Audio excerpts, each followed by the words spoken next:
I think AI is really scary to a lot of people. It's very scary to people in our industry, not just because of the regulatory stuff that we have to follow, but because it's unknown. If you go to a website, a little chatbot pops up. Hey, ask me if you have a question. That's AI. If you've ever used autocorrect or Grammarly, also AI. So are the recommendations on things like Netflix and the real-time navigation on your Google Maps and all of that. That's all AI. So people have been using it without knowing it. Oftentimes, leadership, in my experience, would say, training only happens in the classroom. You need to pull them out. You need to go to the classroom. And then there was this whole other group that said, no, everything can be done online. I'm here to say, I look at what are we trying to impact? What are we trying to do? What behavior do we want to change? And what's the best way to do that?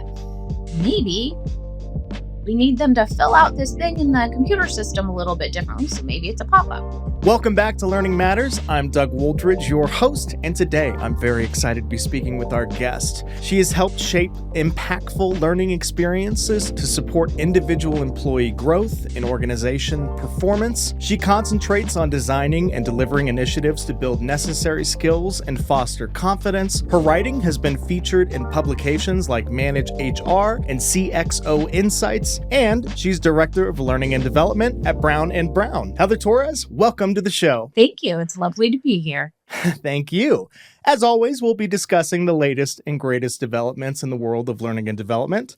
I'd like to start off with this, Heather. What strategy matters most in learning and development today? I would have started with aligning your learning and development business goals to the strategic goals and initiatives of the company. But Regina Dunning took that a few episodes back. So I'll take it a step further and build on what she talked about.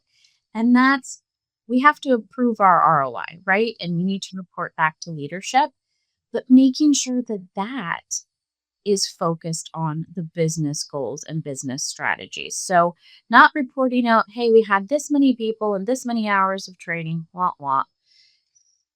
How did we move the business metrics? So super easy example. We need to sell more widgets. How did we do that? Well, we had this many initiatives or these specific initiatives focused on that particular widget, whether that's a product training or sales skills or presentation skills.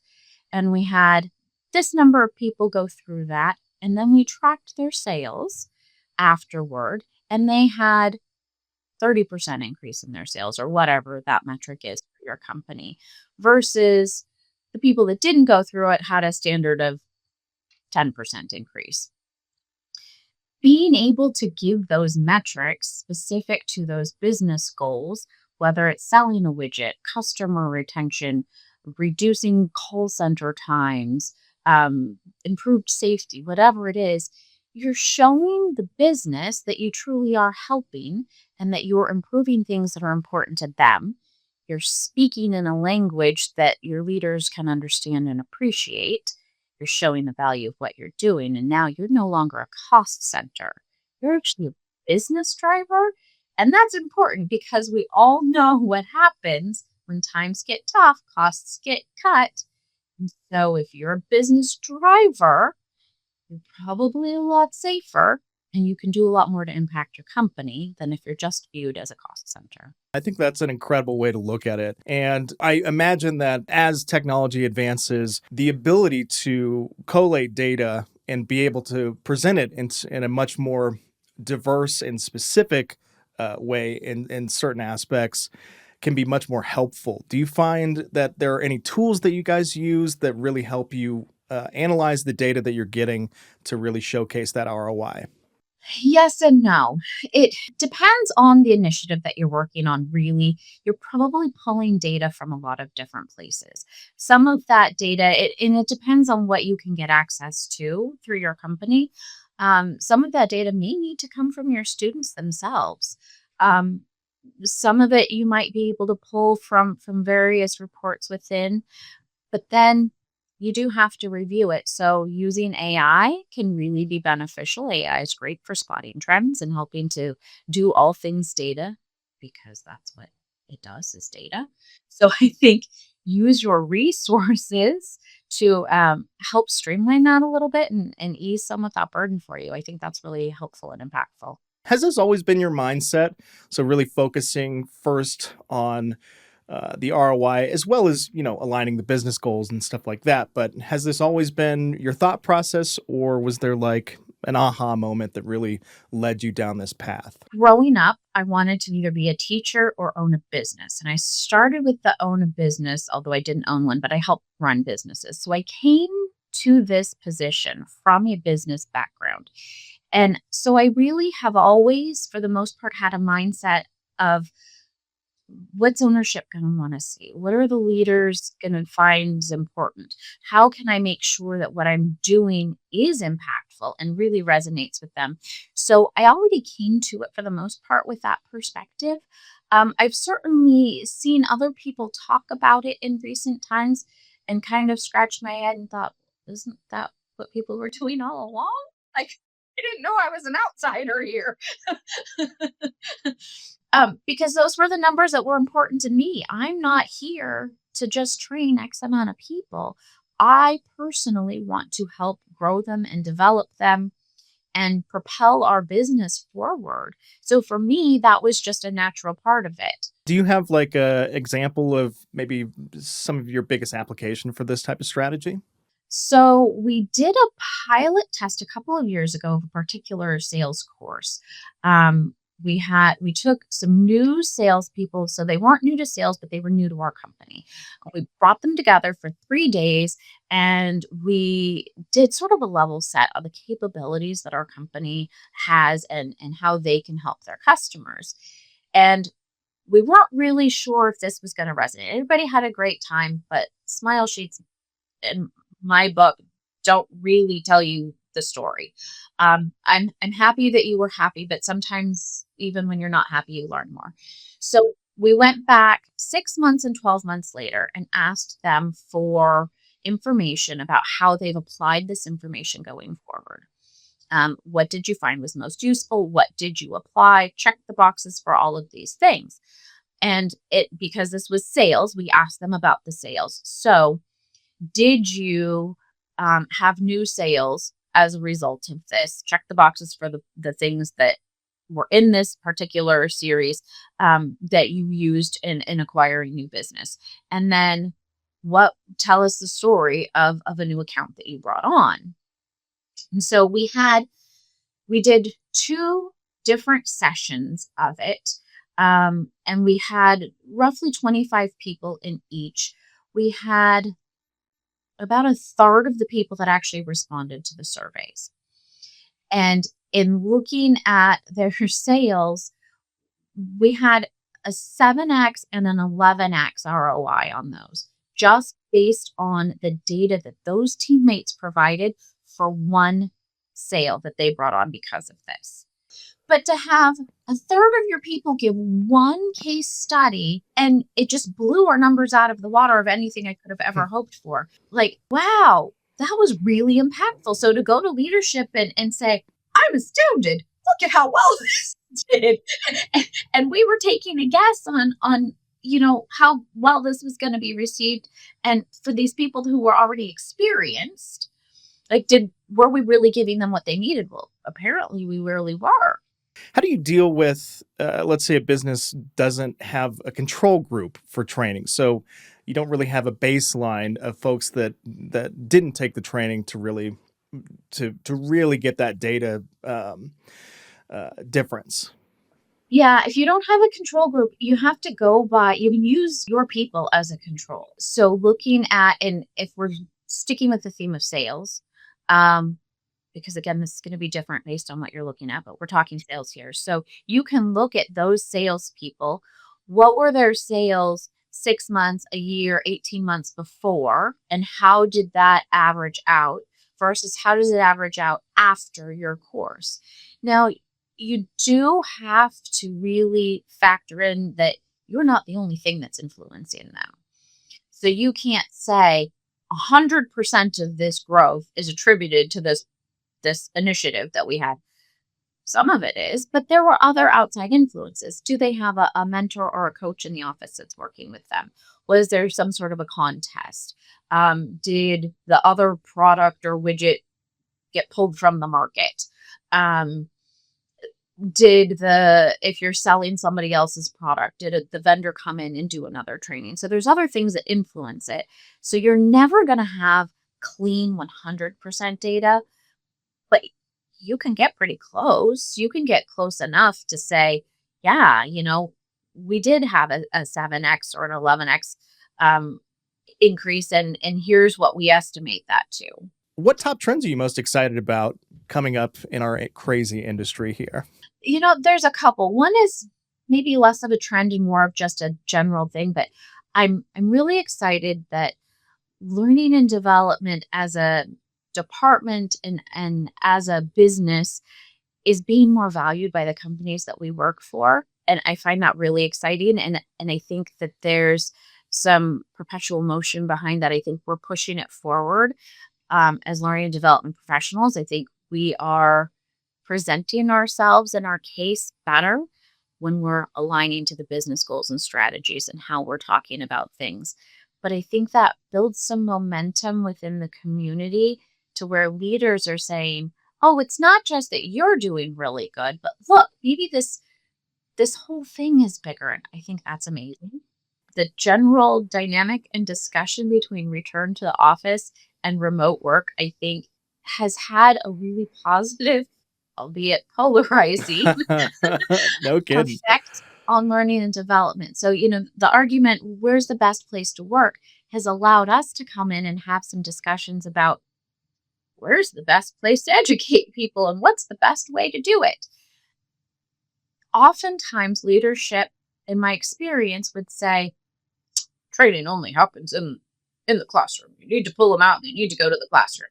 And then there was this whole other group that said, no, everything can be done online. I'm here to say, I look at what are we trying to impact? What are we trying to do? What behavior do we want to change? And what's the best way to do that? Maybe we need them to fill out this thing in the computer system a little bit differently. So maybe it's a pop-up. Maybe they just need a flow chart that tells them if then, if this, do that. Or maybe we do need to pull them together into a classroom to do this together. And maybe this could be a self-paced e-learning that they could go back to. There's so many ways that we can help move the needle forward. And I think because of this discussion about where's the best place to work, it allows us to have more conversation about what's the best way to learn in this environment. And I feel like people are a little bit more open to that discussion now than what they were before. We're a little less strict and in one lane versus another. I think that's a good thing too, because I think to find success in this industry, you need to have flexibility and be open to experimenting, because learners are always changing how they learn based on technology, differences in how folks just learned just growing up in school, and generations, differences in the diversity of folks. So you really need to just try everything and see what works. And sometimes it doesn't. Sometimes you find that you need to go back to the drawing board. But just having that want to experiment and find out new ways to teach people, I think is exciting. It is. Yeah. To meet people where they're at, to help them grow and develop within their job skills, but their career and as a person, I think that's amazing. You have, in my opinion, you have to meet them where they're at to be able to do that. What do you find is the most challenging aspect of helping employees move forward in their career and really find that path forward? I think that's probably different at every company. So understanding what opportunities are available and helping them to see that they can own that. There was once a mentality that you have this job and this is the only job you're ever going to have and you never change companies and this is what it is. Then we go all the way to you should change jobs every 2 years because that's how you grow. I struggle with that part too. Like, I don't know. So I think we have to help people see that it's not the company's job necessarily to push you forward. You don't have to stay in one job and be stagnant. You can if that's what you want to do. When you found your spot, you don't have to go up the ranks and be promoted to owner someday or CEO or whatever. If you find your niche, then stay there and you can do that. But if you would like to continue to explore your career path, you can do that. And here's how. So getting them to have that ownership mentality of their career and their skills, but then helping them see what skills are going to really get me to where I want to be. What do I have now? How does that apply to something else? And then what gaps can I fill and where can I do that? And I think that AI is going to be really helpful in that as we go forward. And as that develops and we embrace that a little bit more, I think it's going to allow for that to happen a little more easily for everybody. How are you all leveraging AI in your environment? Full transparency, I work for an insurance brokerage, and my particular business segment is health insurance. So we are in some of the most high scrutiny regulated industries there are. So we have to be late adopters because there's so much at stake. But even we are saying there's a lot that can be done here. So open the can just a little bit and take a step back. I think AI is really scary to a lot of people. And it's very scary to people in our industry, not just because of the regulatory stuff that we have to follow, but because it's unknown. And people tend to be scared by things that they don't know and they don't understand. And they don't understand that they've been using it already. AI, artificial intelligence, sounds threatening. Well, it's not it is artificial, but it's not intelligent. It's machine learning. It's a computer that's learned something, and it's really good at spotting patterns and regurgitating that back to you. And helping people to see you've already been using it. So you call the phone company with a question about your bill, and the little auto voice says, "Oh, hi, Miss Torres. Are you calling about your account at XYZ address?" Say yes or no. And walk through that. Well, that was AI. If you go to a website and a little chatbot pops up, "Hey, ask me if you have a question." That's AI. If you've ever used autocorrect or Grammarly, also AI. So are the recommendations on things like Netflix and the real-time navigation on your Google Maps and all of that. That's all AI. So people have been using it without knowing it. And I think when you start to help them see, oh, it's been here and I'm using it, okay, maybe it's a little less terrifying. Although still terrifying because people still think it's going to be really super smart and it's going to take their jobs. And no, it can take the repetitive, data-driven things and streamline them and make it easier so that you can do the human-centered piece of that. But it requires a human. There has to be a human in control of it and reviewing it and telling it what to do. It can't think. But it can take the repetitive tasks out of your work. And that's where our company is moving towards leveraging it. And we've got our toes dipped in the water to do some of that. So what repetitive things can it streamline? Some people like to have it write their emails. I will say that I don't. I will draft a communication, and then instead of spending 45 minutes because it's going to leadership and I need to have all the bullet points and how do I call this out really well for them, I draft, these are the things I need to say, and I say, here, help me format this for leadership. It's different if it goes to the CEO versus the CFO, and it will help do that. It'll ask me, hey, well, are you doing a presentation? Do you want talking points for this person versus another person? You can give it tons of information and it will summarize it for you, or you can have it. So if we're looking at insurance policies, it can find certain exclusions and clauses in insurance policies for you. So you don't have to page through 100 some odd page document. It can review data and spot trends. can help you brainstorm ideas. And then certainly in learning and development, there are tons of uses, image creation and video creation and voiceovers. Some are terrible, but I have had some that are fabulous. I have 2 voices in a platform I use that I really like. I try not to overuse them. Although sometimes they say funny words or they say words in a weird way. And I wonder, is that voice better in a different language? Like, because I'm like, why would anybody use that? That sounds really weird. But maybe in Spanish or Chinese, it sounds great. I don't know.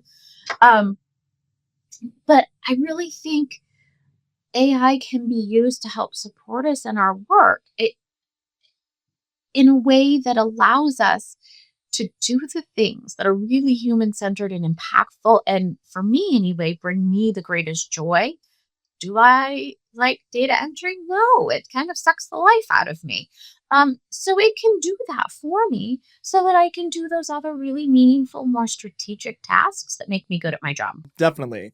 And what do you think the role of L&D in helping a business figure out what to do with or about AI is? Is it more than simply training people on tools and prompt engineering, that type of thing? Absolutely, it is. I think this is one of those things that is a company-wide culture shift. Hmm. I don't think any one person or department can own it. I think we all have to come at it together and help each other, almost in a from the ground up bootstraps effort kind of a way. Because we all know when leadership says something from the top, it goes in one ear and out the other. If you have a couple of people on the ground doing something, you have a couple of people on the ground doing something. It takes both to grow everywhere. So I think leadership has to support it. I think they have to work with the securities and technology teams to have the right tools. I think they need to work with learning and development to say, this is what it is and how it works and how it can benefit you. And then you have to have people at the ground level who are interested in it and are using it and are telling people, hey, I just had it do this. Look at how much easier this was. I had to create this report and this normally takes me hours. And look at how fast it did it.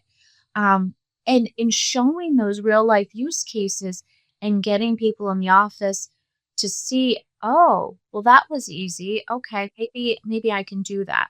And I think we all have to really work together to say, we're not looking to replace you. We're looking to help make you better and make your life better. And here's how, and here's some thoughts. And you have to be very careful about this along the way.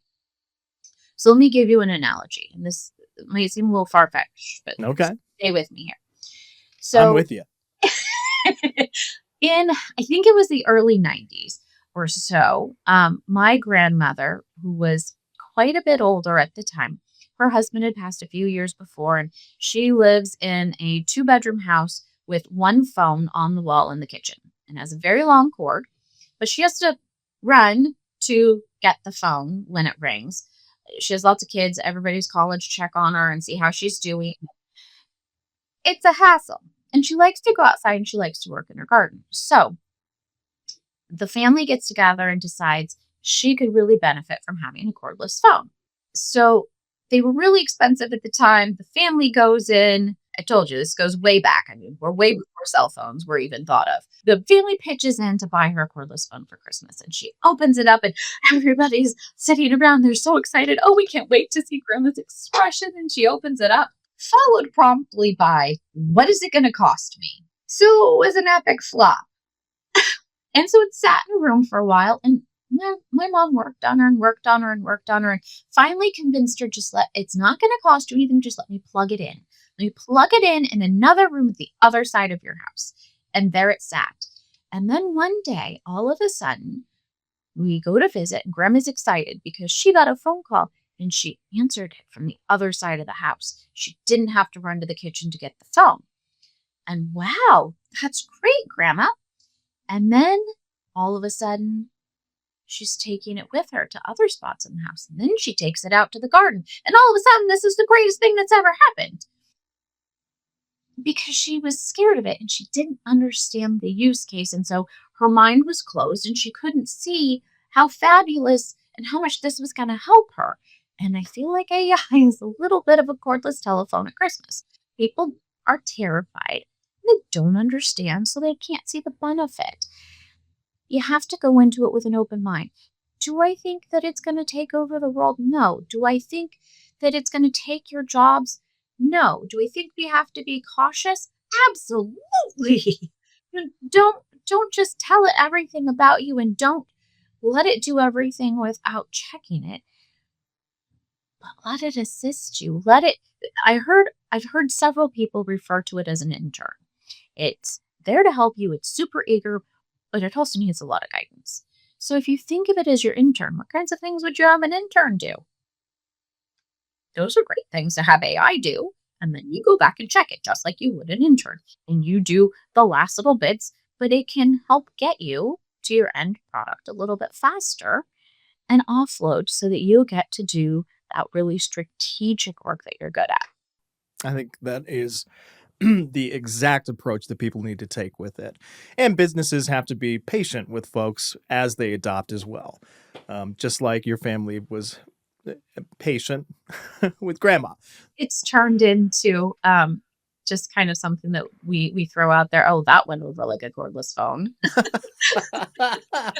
It's turned into a family joke. Well, since you've taken me back in a little bit more into your life and into your family's life, I'd like to dig into the personal side of things. So tell me about you, Heather. Take me back to little Heather days. What led you to get into the world of learning and development? You said at the beginning of this that you were thinking about potentially being a teacher or a business person. You went the business route. How did you end up becoming the director of learning and development at Brown & Brown? I did. I wanted to be a teacher or I wanted to own a business. And so I went the business route for a while.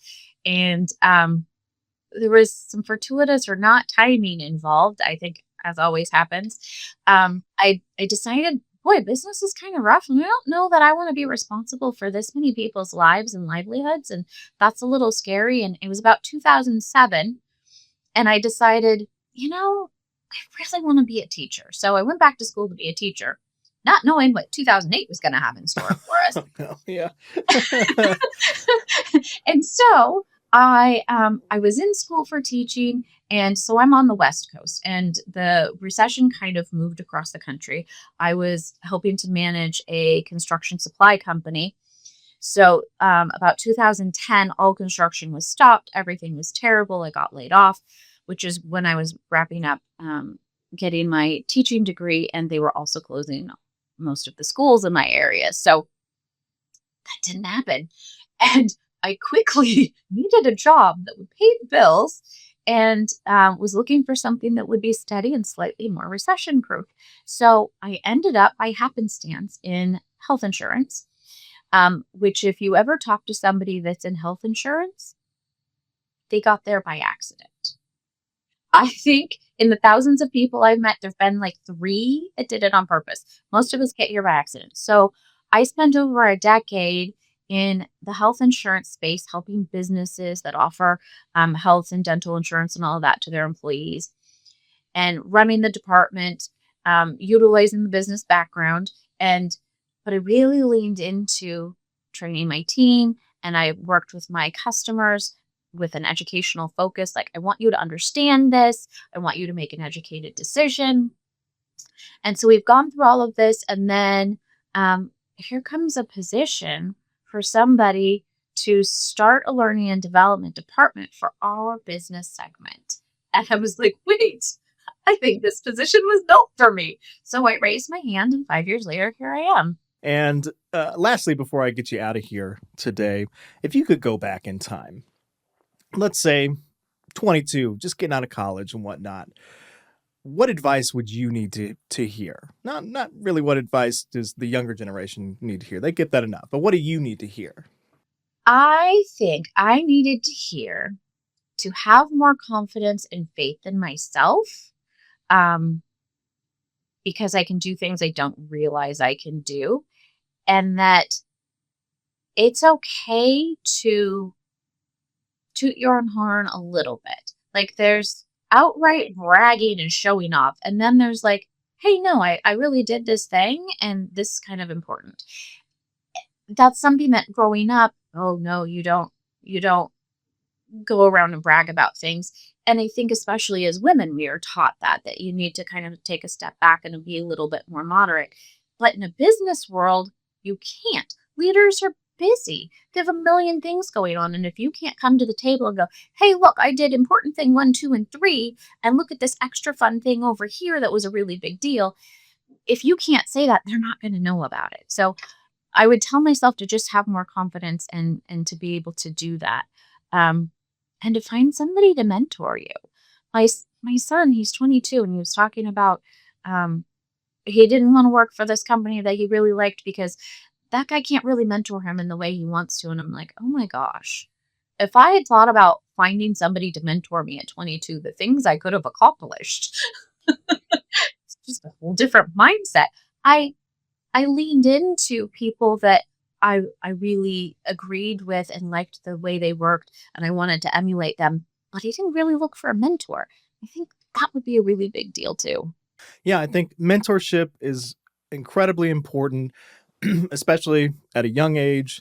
And not only does that help you learn as much as possible about whatever industry that you're in as quickly as possible, it also just gives you the confidence to ask questions and to not know everything all at once. And that confidence then leads to you being able to be like, hey, yeah, cool, I just did this. I do know this. And I think that's wonderful. Where can people connect with you, Heather? You can find me on LinkedIn. I have a super exciting profile name. It's HL Torres. All right. HLTORRES. I'm happy to connect. Wonderful. Well, we will put that in the show notes and the show description, and people can find you. And thank you so much for giving us this incredible insight. It's been truly a pleasure speaking with you today, Heather. I really appreciate it. It's been my pleasure. It's been an honor to be here, Doug. Thanks for having me on. If you learned something new or had a laugh, share the show with someone you know. This has been another episode of Learning Matters. As always, like and subscribe wherever you get your podcasts. And don't hesitate to reach out to us here at TTC Innovations to see how we can assist you with all your training needs. See you next time.